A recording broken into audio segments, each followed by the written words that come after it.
Crime, Wine, and Chaos contains adult language and graphic content. Listener discretion is advised. If there's something strange in your neighborhood, who you gonna call, Chaos Kids? I'm Naomi. I'm Amber. Call us. This is Crime, Wine, and Chaos.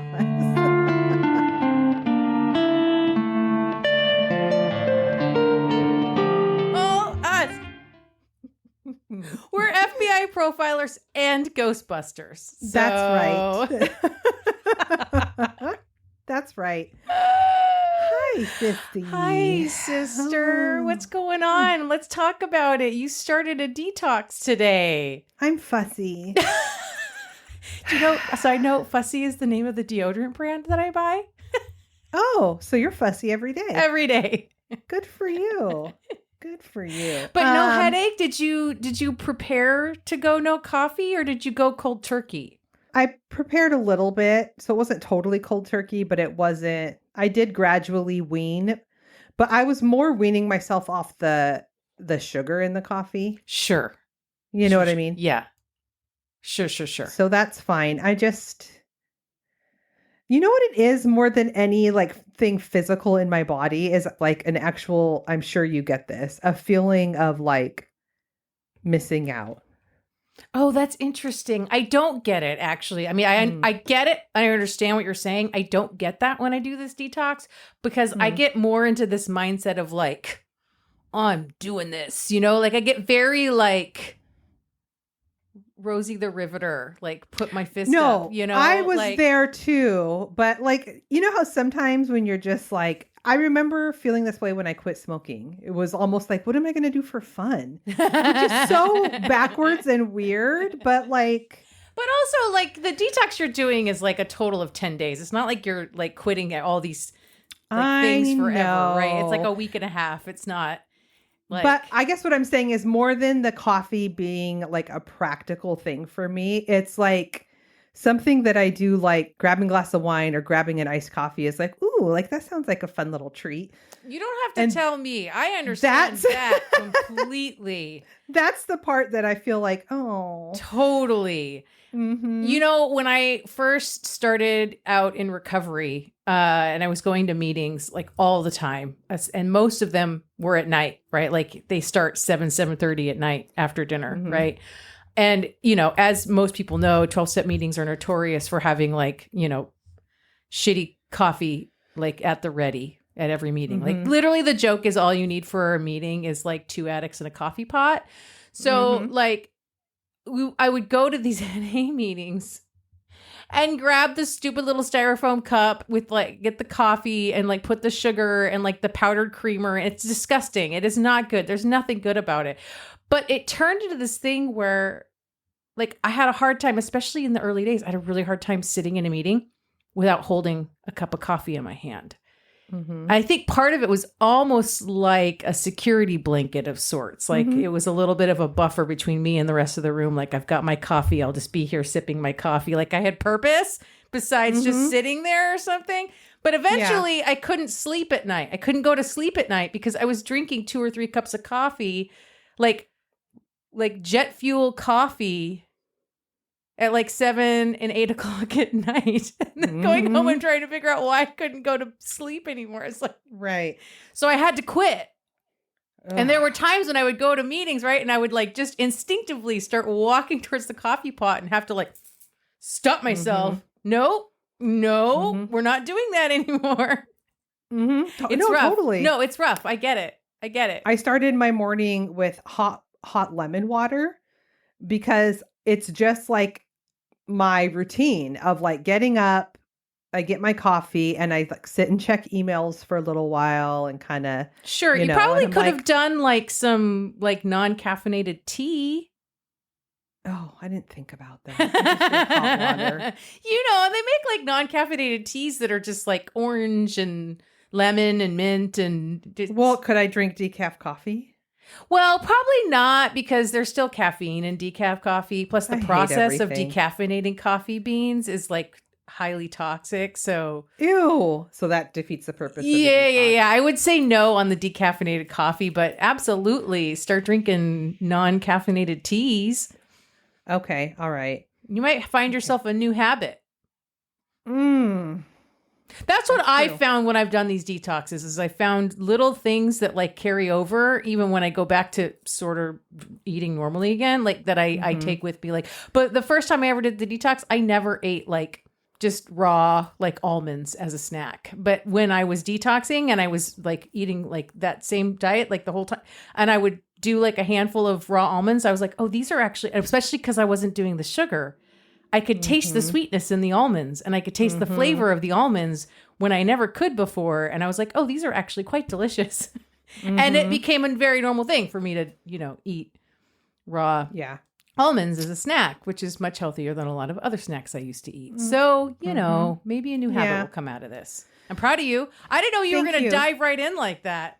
Yep, here I am. No questions at all. Just I'm doing it.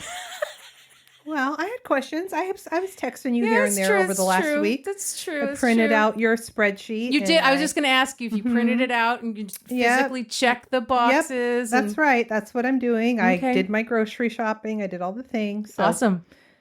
Thank you. Awesome. I'm excited to hear how it goes for you.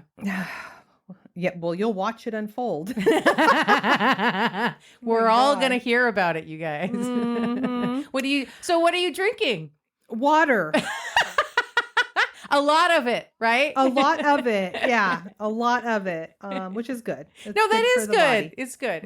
It's that's another really good habit I got out of doing that detox was it propelled me into a much better habit of drinking water even after I was done with the detox. So that's good. Yeah, that's good. I don't want to brag. I don't want to say what I'm drinking then because you have a ginger ale, don't you? I do. One of my little baby cans of ginger ale. That's adorable.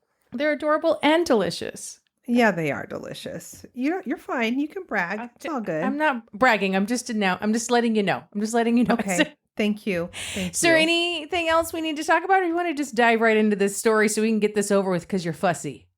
I am fussy, but I'll be fussy either here with you or somewhere else, so it doesn't really matter. But I have one announcement. We have a very nice review on Apple from Heartless Shadow. Yeah. I have no idea who that is. We don't know who you are, but we know that you're a chaos kid, and we are so grateful for this review. It was so good. Read it, Amber. Read it. Okay. It's titled Shenanigans. It says, I just love you, ladies. Naomi, your laugh is the absolute best thing ever. It's true. Amber, I adore your sarcasm and witty humor. Please keep on keeping on and giving us all the best stories. That's so good. I love it so much. I know. That made our day. Not so heartless shadow, if you ask me. That's right. Mm-hmm. There's heart in there. There's heart in there. there's a big heart in there. Sis, do you have a crime for me? Yeah, we're going to keep on keeping on. We're going to keep on keeping on. I told you that I'm very excited to share my chaos story with you. So that's really my motivation here is like, can we just hurry up and get through your crime so I can tell you my chaos story? Oh, whoa. Okay. All right. I think my victim today, Kaye Robinson, would feel some type of way about her story being expedited. You want to go first? You want to change things up? You got to get the wiggles out? God. Oh, my God. No, I'm just kidding. Mostly. You know what? Your privileged AC is showing right now because you're over there in a sweatshirt. And I'm actually sweating my hard right now. If I had balls, they would be sweated off. You have balls. So They're bad. Inner lady balls, though. Okay, well, my inner lady balls are sweaty. All right. Okay, tell me your story. Tell me your story. I'm going to tell you about Kaye Robinson. Okay. She's 32 years old. She's a single mom. She lived in the Laurel Village Mobile Home Park in Delaware with her 11-year-old son. Hi. Delaware. I'm in Delaware. Exactly what I was thinking.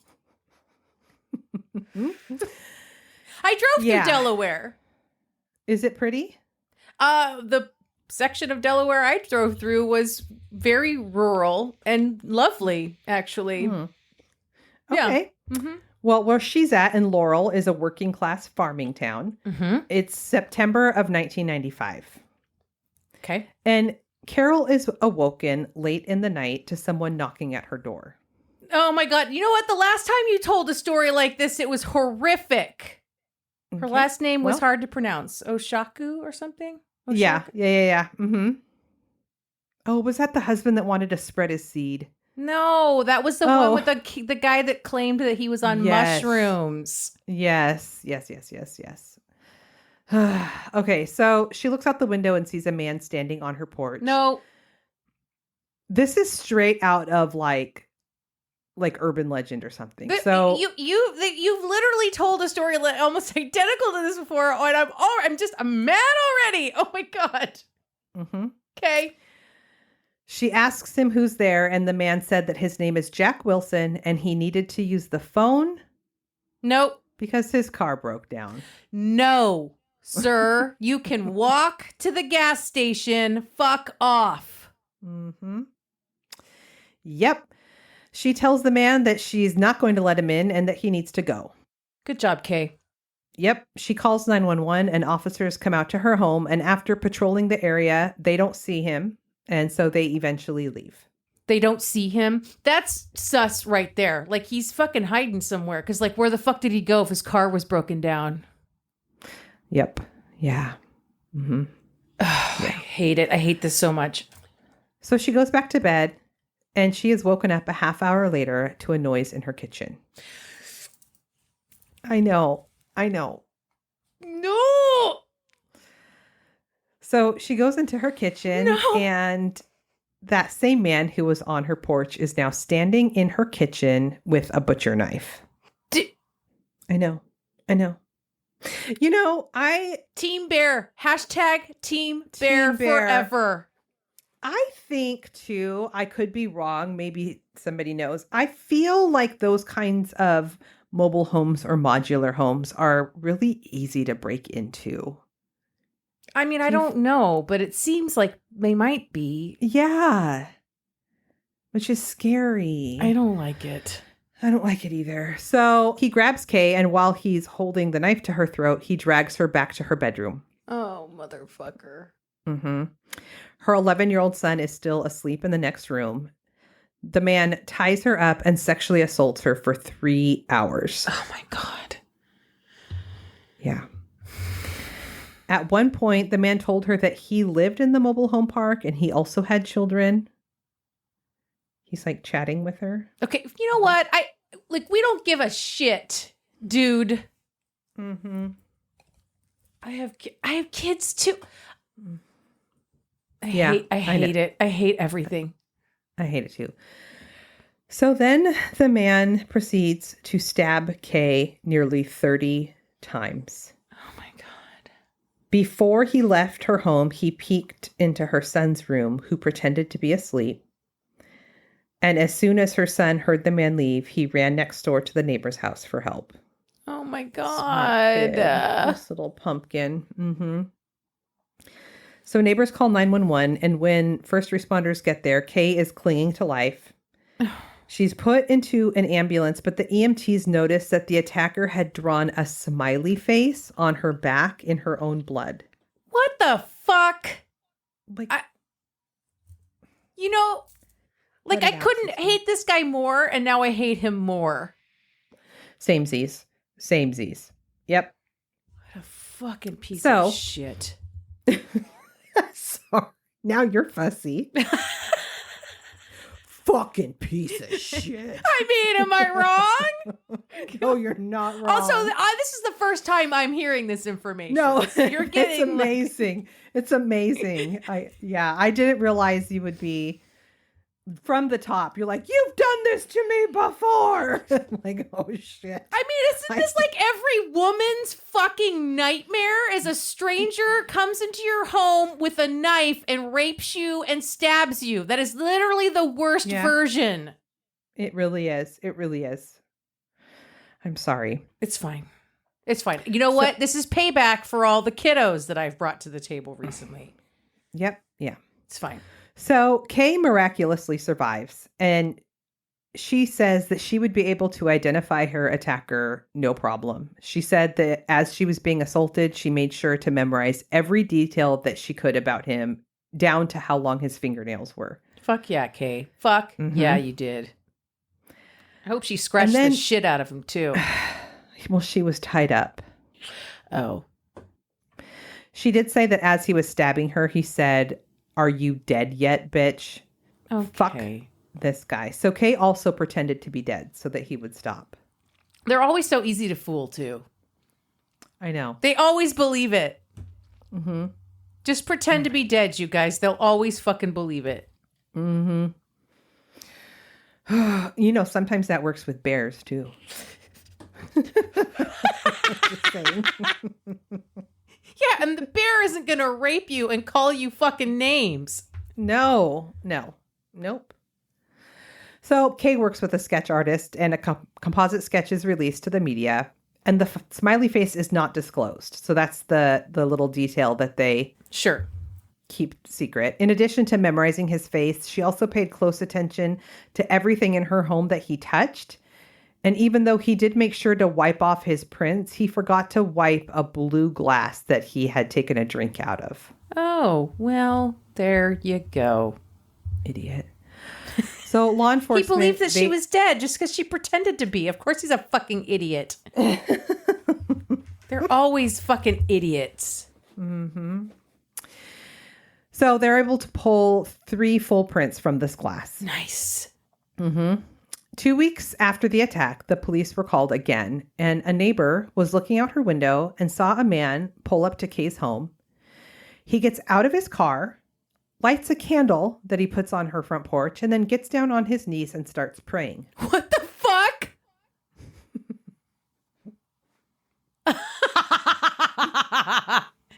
Jesus, take the wheel.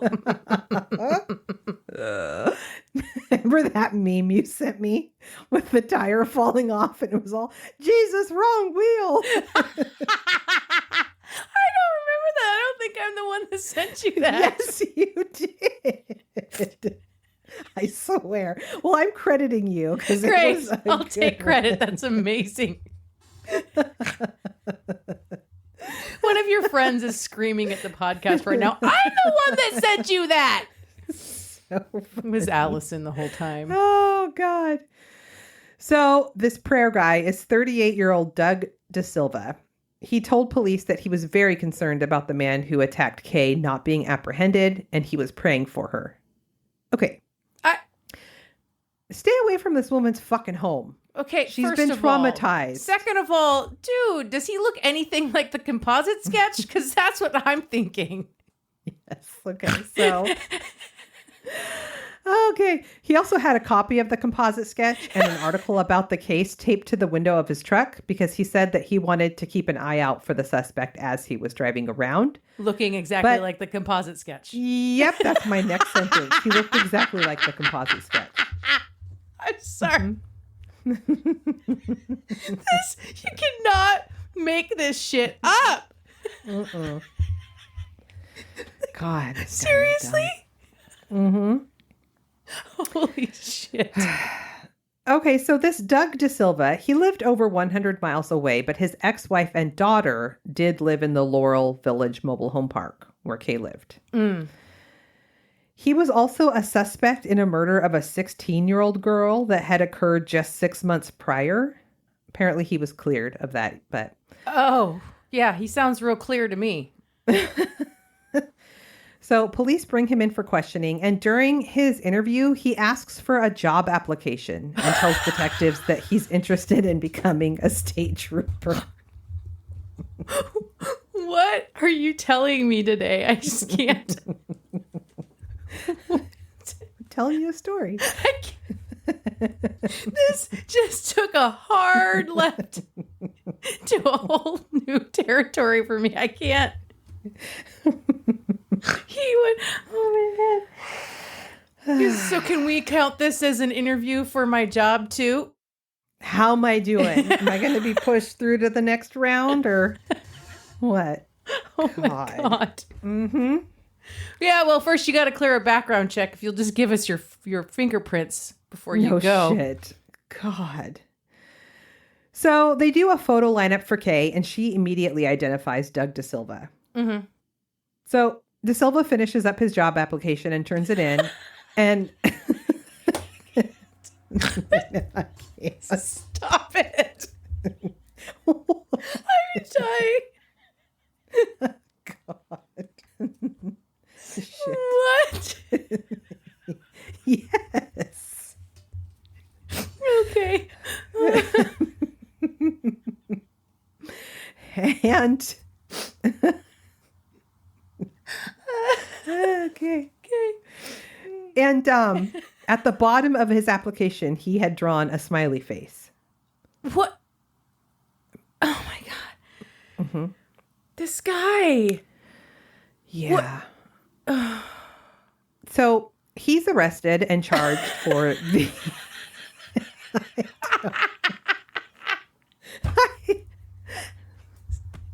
Okay.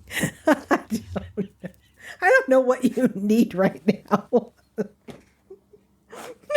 God.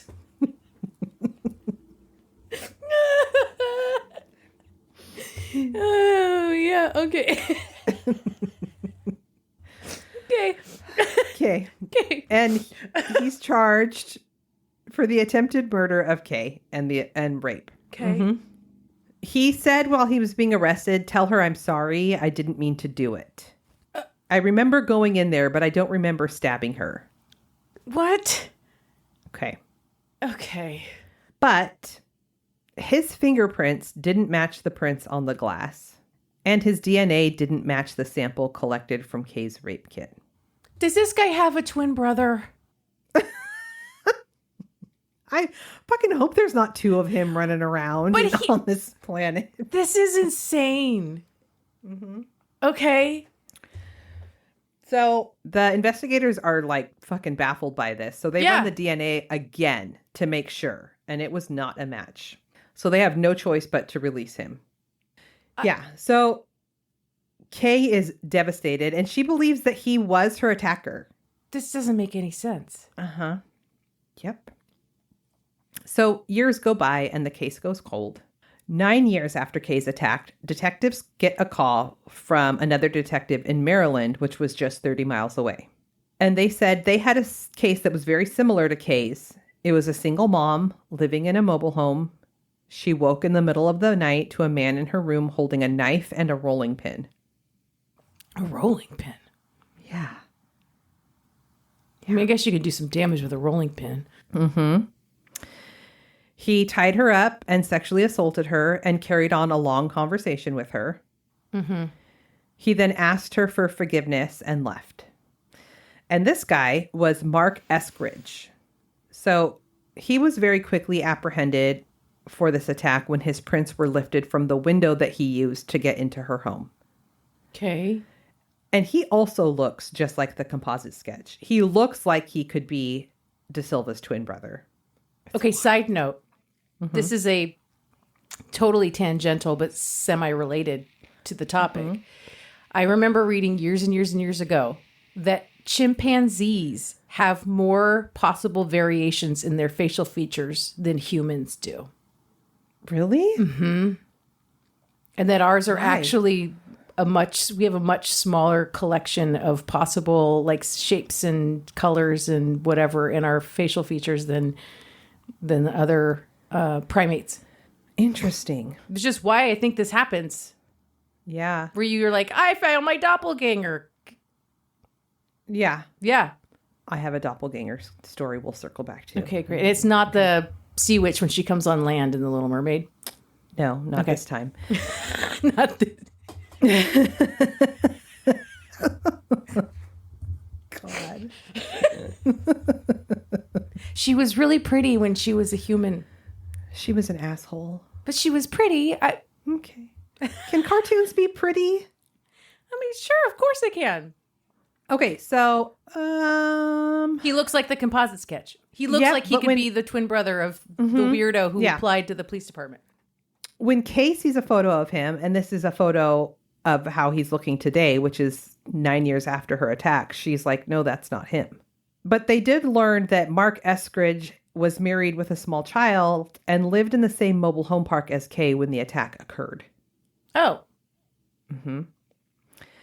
So even though Kay feels certain that this isn't him, they decide to run the DNA comparison anyway, and it's a match. It's this guy. So a decade after the attack, Mark Eskridge goes to trial for the rape and attempted murder of Kaye Robinson. He was sentenced to life in prison plus 20 years. Okay.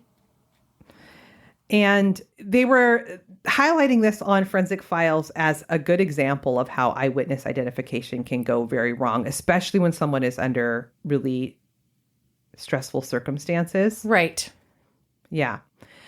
So Kaye has a book called When Death Comes Knocking that she has written. I'm going to link it in the show notes. I would like to read it. She is a badass. No shit. But yeah, that is the rape and attempted murder of Kaye Robinson. I don't know what Doug Da Silva went into hiding or something. I think he's just mentally ill. I mean, you think? I mean, I'm not 100%, but if I had... Oh my God. That is just so wild that he showed up and lit a candle on her porch and got on his knees and prayed. And he looks just like the guy. It was wild. That is crazy. The whole story is weird. Mm-hmm. Yeah. But thanks for that. You're welcome. I went on a roller coaster of emotions on that one. I'm sorry. No, I mean, that's good. The roller coaster. I'm a little sweaty. I'm a little. Oh. Okay. Well, sister, thank you. You're welcome. How about some chaos? Yes, please. Okay. I'm very excited. I'm very excited for this. I think you're going to appreciate this. Mm-hmm. We're going to talk about Ed and Lorraine Warren today. Okay. Do you know who that is? No. You don't know who Ed and Lorraine Warren are? No. You'll know by the time we get about halfway through. Maybe sooner. Okay. Ed Warren Miney was born in 1926. Lorraine Rita Moran was born in 1927. They were both born and raised in Catholic families in Connecticut. They met as teenagers in Bridgeport, Connecticut at the local movie theater where Ed worked. Lorraine would often go to the movies there with her mom. Lorraine has said that when she was as young as 9 years old, she could see people's auras and predict the future, and she believed that this was normal. Okay.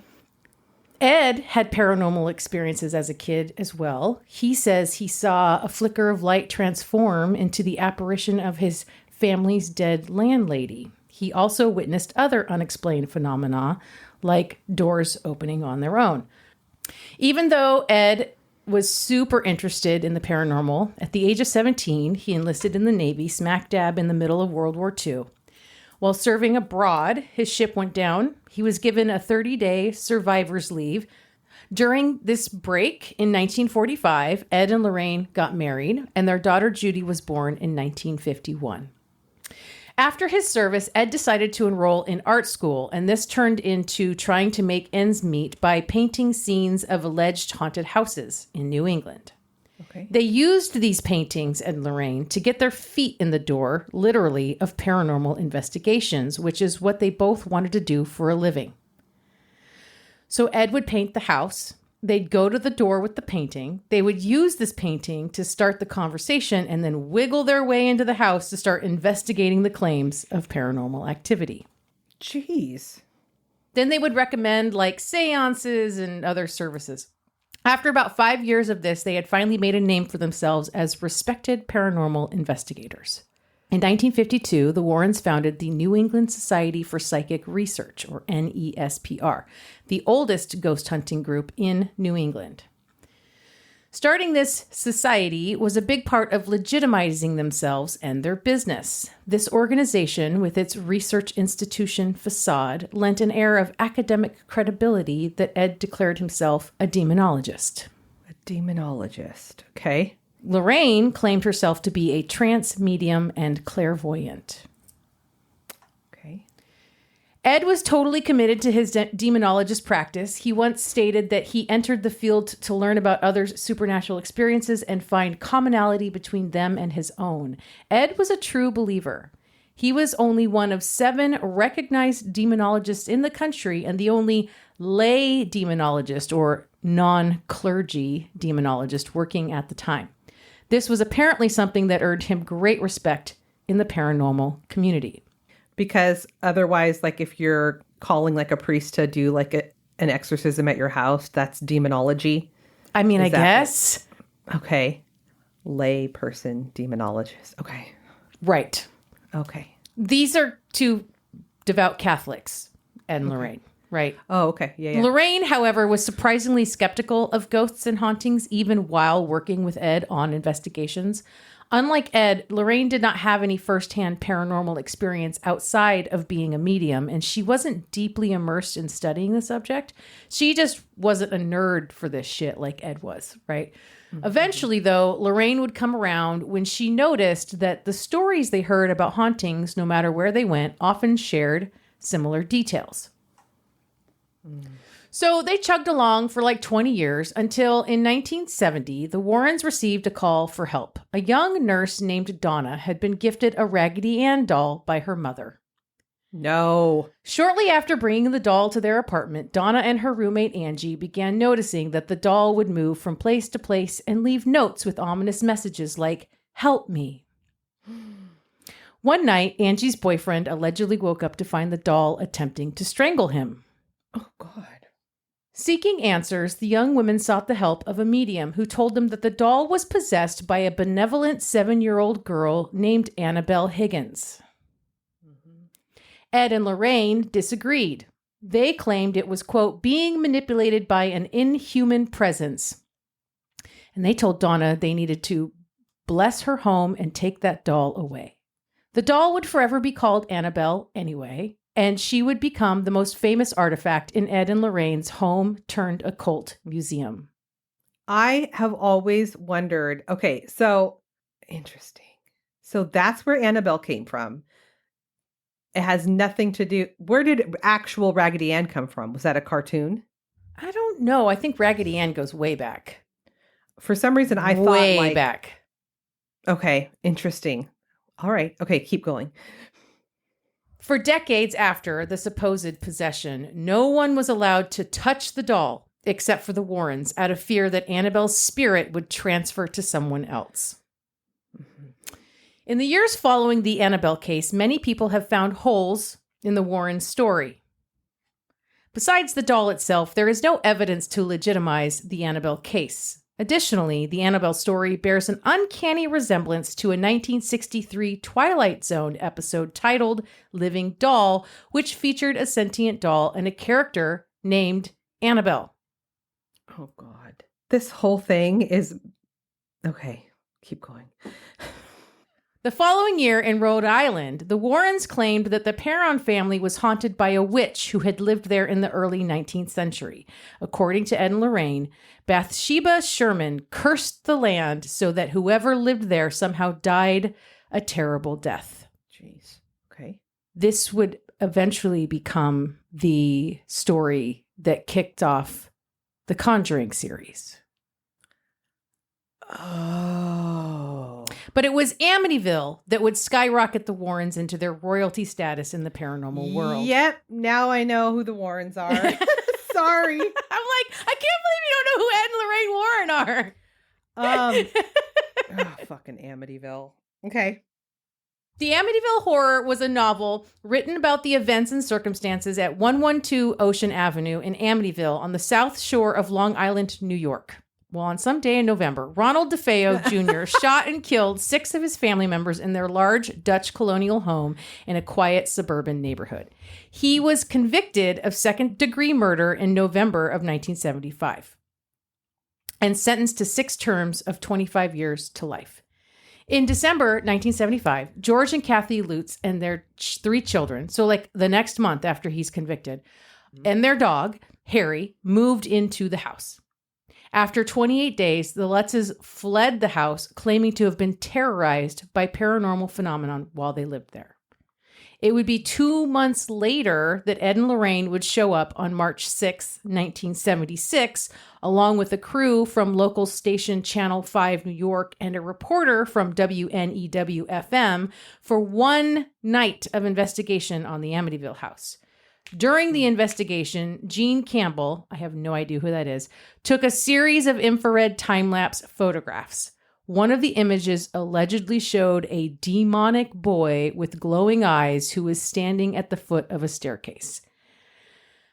But that photograph doesn't make it to the public until 1979, when George and Kathy Lutz appeared on the Merv Griffin show to promote the release of the first film adaptation of the book. Mm-hmm. The Amityville story has been embroiled in controversy from the start, with many claiming it was a straight-up hoax. So contentious, in fact, multiple lawsuits fell out of the whole thing. The Lutzes have always claimed that the book was mostly true. They would even take polygraphs to prove it. They were found to not be lying. But during the period in which the Lutz family was living in Amityville, Stephen Kaplan, a self-proclaimed vampirologist... I'm sorry, you can't just ology whatever you're doing. I'm an ologist. Stephen Kaplan did. He's a vampirologist. Vampirologist? Vampire? There's no way to know. He's an expert in vampires, and he's a ghost hunter. So he was called in to investigate the house while the Lutzes was living there. And he and the Lutzes had a falling out after he said that he would expose any fraud that was found. Kaplan went on to write a critical book titled The Amityville Horror Conspiracy with his wife Roxanne. The book was published in 1995. William Weber, the defense attorney for Ronald DeFeo Jr., said, "I know this book is a hoax. We created this horror story over many bottles of wine." Whoa. Wait, who said that? The attorney for Ronald DeFeo Jr., the guy who killed everybody. Okay. This refers to a meeting that this attorney had with George and Kathy Lutz, during which they discussed what became the outline of the book. Weber had also recommended one of the many authors who wrote about the haunting to DeFeo as a way for DeFeo to get a book deal telling his side of the story. Mm-hmm. This is so shady. But the most damning evidence in my mind is that none of the families that have lived in that house since the Lutzes fled in the winter of 1976 have experienced any paranormal activity of any kind. Yeah.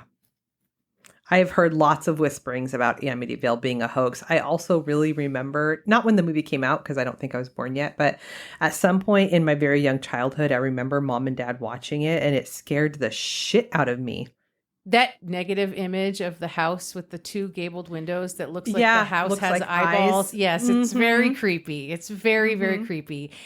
So it seems to me that Ed and Lorraine really just inserted themselves in there to get their names attached to this big paranormal news story. Correct. In 1977, the Warrens investigated the Enfield poltergeist. This is a very famous supposed haunting that even at the time it was happening was receiving press coverage. This is in the UK. While a number of paranormal groups and experts dismissed the whole thing as a hoax carried out by attention-hungry children, the Warrens were convinced that it was a case of demonic possession.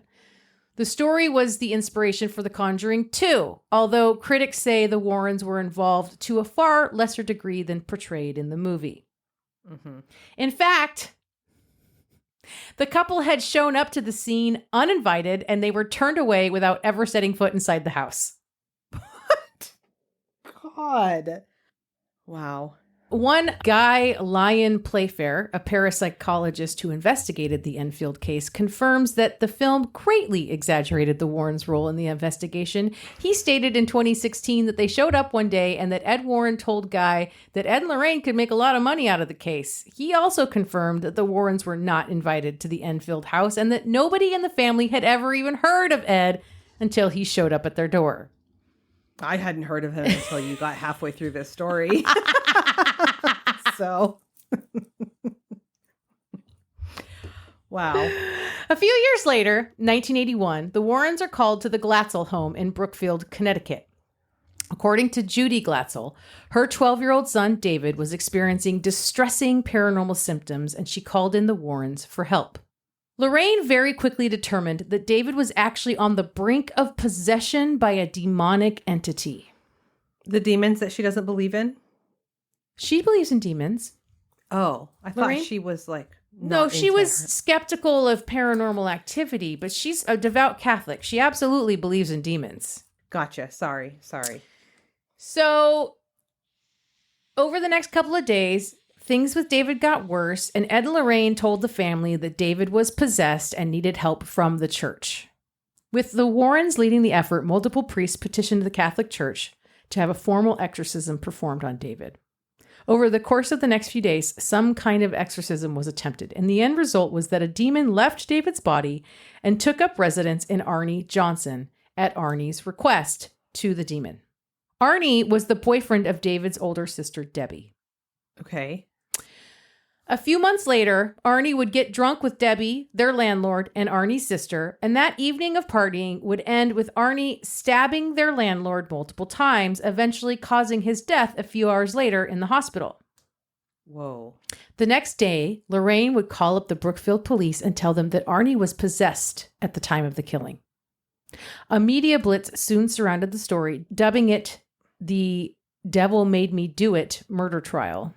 Oh my God. Fueled in part by the Warrens, whose agents promised that lectures, a book, and a movie detailing the gruesome case were in the works. Okay, these Warrens fucking suck. These are people's lives that are...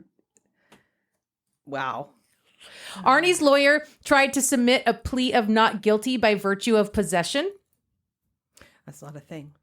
But the presiding judge promptly rejected this defense. Sure. The judge stated that no such defense could ever exist in a court of law due to lack of evidence and that it would be, quote, irrelative and unscientific to allow related testimony. No shit. Oh, God. The defense had to pivot their approach and attest that Arnie acted in self-defense. They were in a fight. He was defending himself. Sure. Because of this, the jury was not legally allowed to consider demonic possession as a viable explanation for the killing. The jury deliberated for 15 hours over 3 days before convicting Arnie of first-degree manslaughter. He was sentenced to 10 to 20 years in prison, though he served only 5. Jeez. So there was a made-for-TV movie about this whole thing called The Demon Murder Case on NBC, starring Kevin Bacon. Of course. And then in 1983, Gerald Brittle wrote the book with Lorraine's help, The Devil in Connecticut.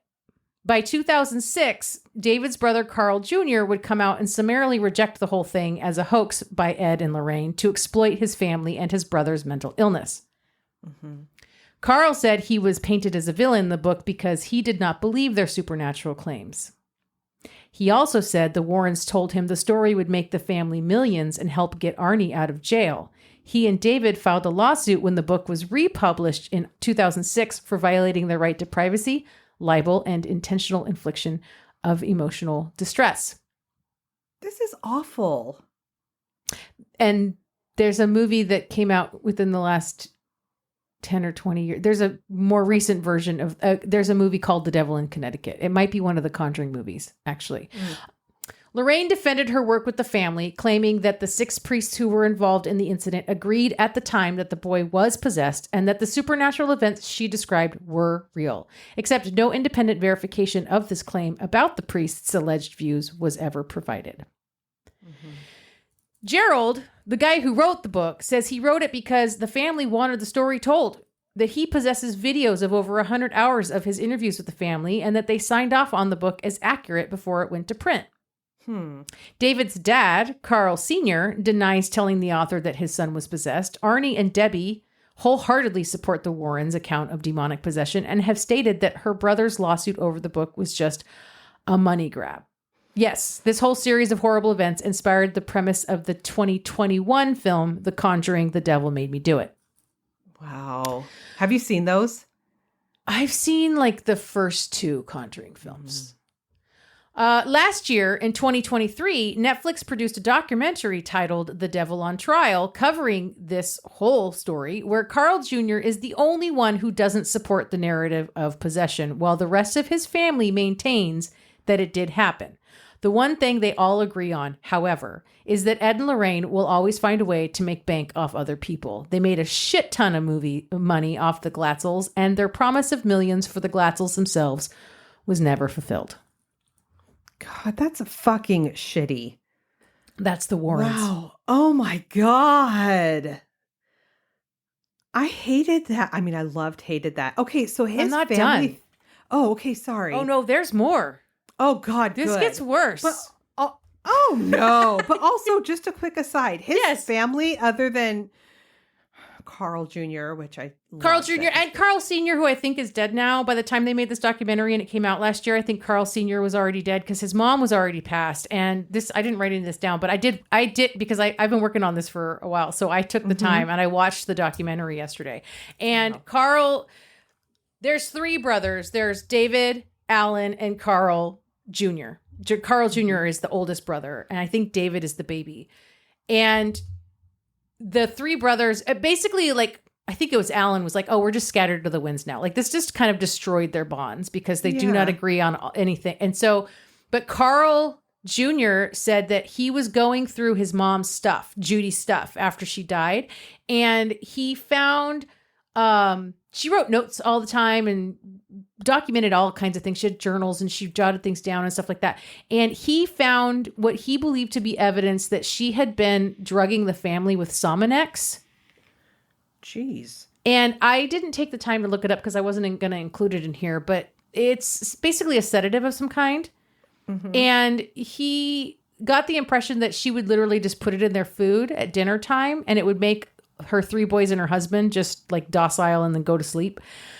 Like the reverse version of like mommy's little helper. Instead of taking your own anxiety medicine, giving it to them. But apparently he also, when he looked into it, found that Sominex has like some really adverse side effects over the long term. The kind of side effects that would lead to like even hallucinations and things. And so he thinks that whatever David was experiencing was actually like side effects of being drugged. Yeah, that sounds more plausible. And he talked about Carl Sr. just like basically when by the time the Warrens showed up, he just was like going to work and coming home and like going to his room. And he was just like, I'm not doing any of this. Just checked out. Yeah. Yep. Okay. So, in addition to more than a dozen books written, co-authored, or featuring Ed and Lorraine, the 5 films based in part or in full on their investigations and what is now referred to as the Conjuring universe that includes at least 8 movies pulled straight from their case files with Patrick Wilson and Vera Farmiga portraying the couple, they also have their museum. The museum displays many supposedly haunted objects and artifacts from around the world. In an interview with the Connecticut Post in 1997, Steve Novella and Perry DeAngelis investigated the Warrens for the New England Skeptical Society, NESS. They found the couple to be pleasant people, but their claims of demons and ghosts to be, quote, at best as tellers of meaningless ghost stories and at worst dangerous frauds. Steve and Perry took the $13 tour of the museum and looked at all the evidence the Warrens had for spirits and ghosts. They watched the videos and looked at the best evidence the Warrens had. Their conclusion was that it's all blarney. They found common errors with flash photography and nothing evil in the artifacts the Warrens had collected. Quote, they have a ton of fish stories about evidence that got away. They're not doing good scientific investigation. They have a predetermined conclusion which they adhere to literally and religiously. Lorraine said that the problem with Perry and Steve is that, quote, they don't base anything on a god. Okay, Lorraine. Oh, God. Steve's response was, quote, it takes work to do solid critical thinking, to actually employ your intellectual faculties and to come to a conclusion that actually reflects reality. That's what scientists do every day, and that's what skeptics advocate. Good for you. Yeah.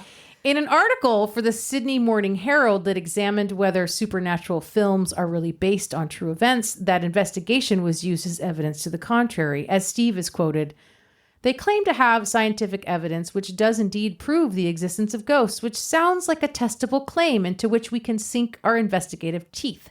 What we found was a very nice couple, some genuinely sincere people, but absolutely no compelling evidence.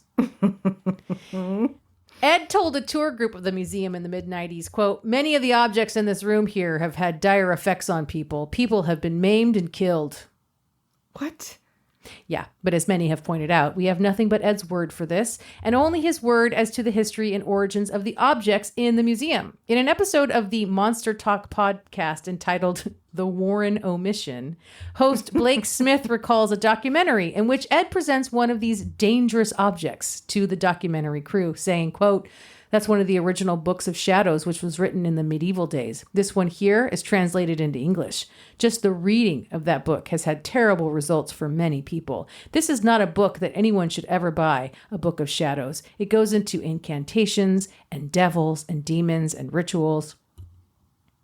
But the book in question was not a book of shadows, as Ed claimed, but a copy of the Simon Necromonicon, an infamous literary hoax published by Avon Books and Bantam at various periods since the 1970s and available to this day in bookstores.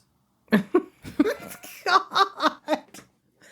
This guy. Oh my God. Okay. Podcaster Blake Smith goes on to say of Ed, quote, his museum of demonic possessed items was full of off-the-shelf Halloween junk, dolls and toys, books you could buy at any bookstore, and in this case, one which wasn't even close to being what he was representing it to be. Wow. Well, the Warrens never charged for their work when they went to these supposed haunted homes and people. They enjoyed immense success through all the books, a busy lecture schedule, and consulting on all the films based on their exploits. Mm-hmm. Ed Warren died in 2006. Lorraine continued on, appearing on television shows such as Paranormal State. And then in 2014, following the 2013 release of The Conjuring, portraying the Warrens' romantic relationship as central, crafting a narrative that would be reiterated throughout the movies of the Conjuring universe of Ed and Lorraine as a God-loving, devoted couple, a woman by the name of Judith Penny would publicly allege in a sworn declaration that she had a 40-year relationship with Ed Warren. A relationship that started when Ed was in his mid-30s and Judith was 15. Gross. In the early 60s, when Ed and Lorraine were still obscure paranormal investigators trying to make ends meet, Ed drove a city bus for work in Monroe, Connecticut. Judith was a student at Central High School in the nearby town of Bridgeport and rode Ed's bus. The two began an amorous relationship, and according to the document, as well as recordings of Judith's recollection of events, by 1963, she had moved into the Warrens' home. She claims that for the next 40 years, she had a sexual relationship with Ed with Lorraine's knowledge. At first, Judith stayed in a bedroom across the hall from Ed and Lorraine's room, but eventually she moved into an apartment built for her above the home. She said that Ed alternated sleeping each night with her and then with Lorraine. That same year, Judith was arrested after someone reported her relationship with Ed to local police because she was a minor. So she was arrested? Yes. Oh, God. She claims that she spent a night in the North End prison in Bridgeport while police tried to persuade her to sign a statement admitting to the affair. After she refused to cooperate, she was ordered by the court to report to a delinquent youth office for the next month. And she says Ed picked her up from school every week and drove her to the mandated meetings. Wow. She said that many times Ed told her she was the love of his life. The Warrens often introduced her as a niece or a poor girl whom they had taken in out of charity. In May of 1978, when in her 30s, she became pregnant by Ed, and she said Lorraine persuaded her to have an abortion because the birth of a child could become public and any sort of scandal could ruin their business. How very Catholic of her. Right? Mm-hmm.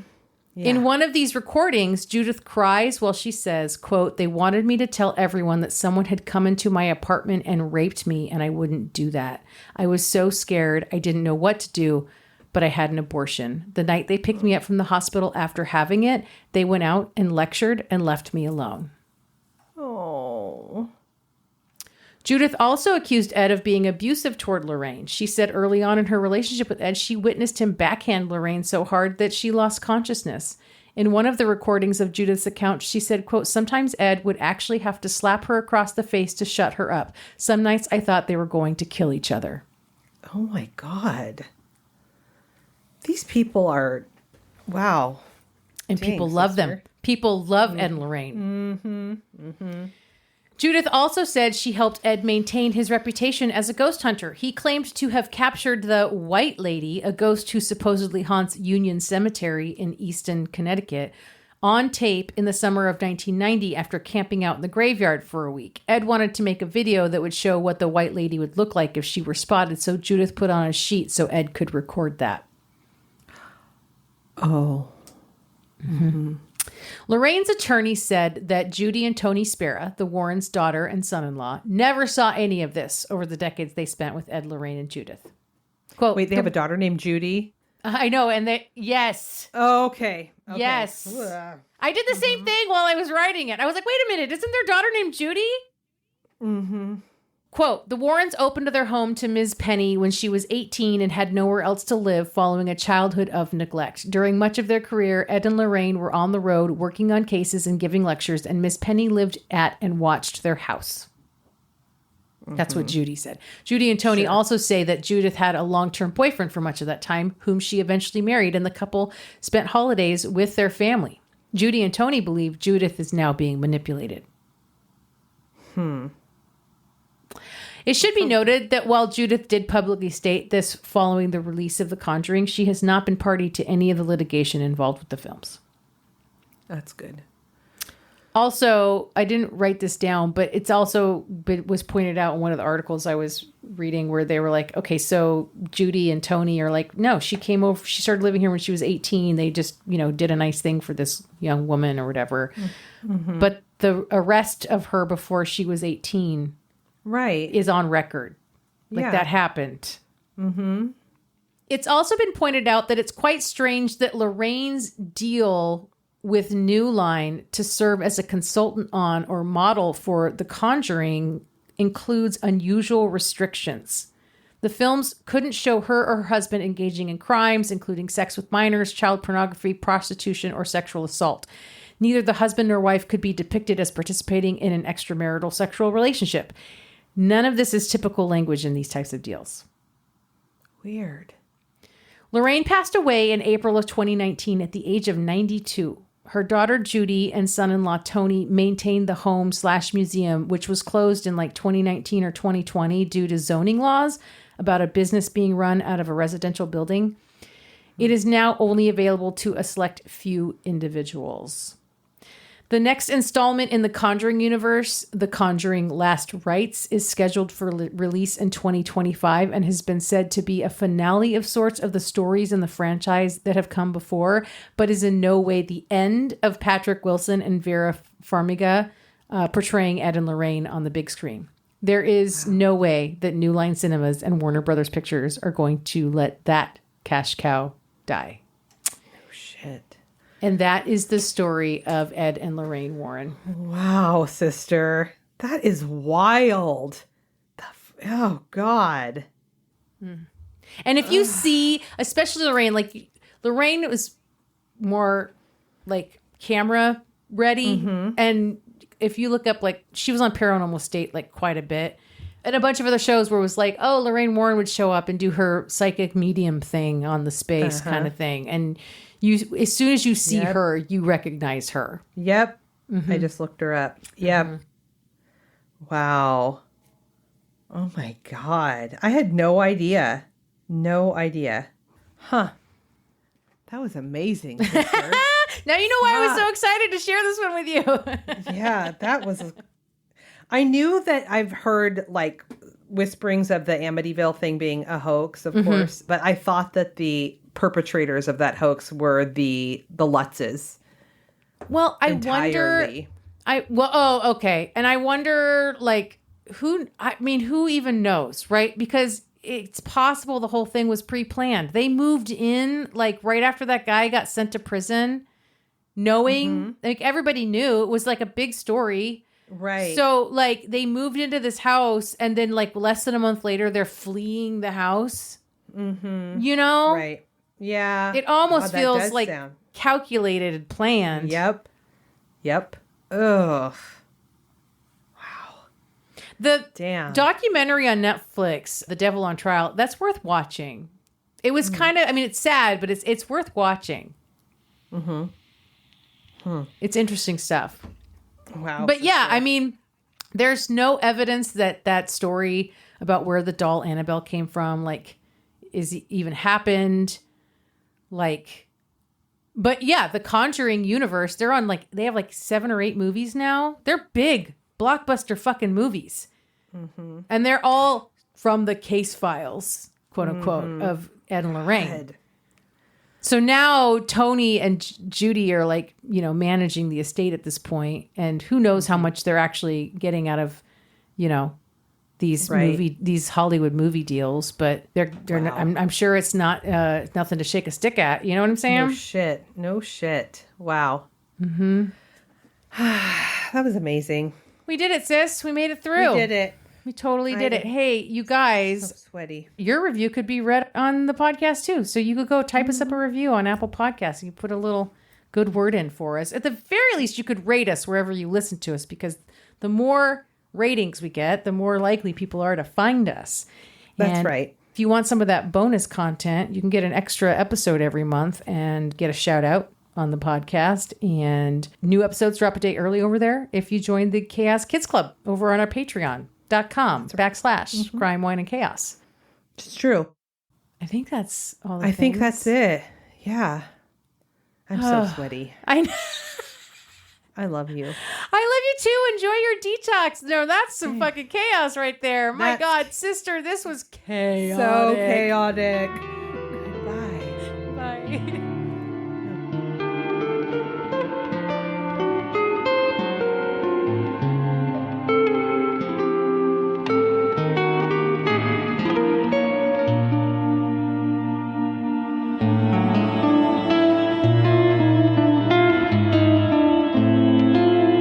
Crime, Wine, and Chaos is produced by 8th Direction Records.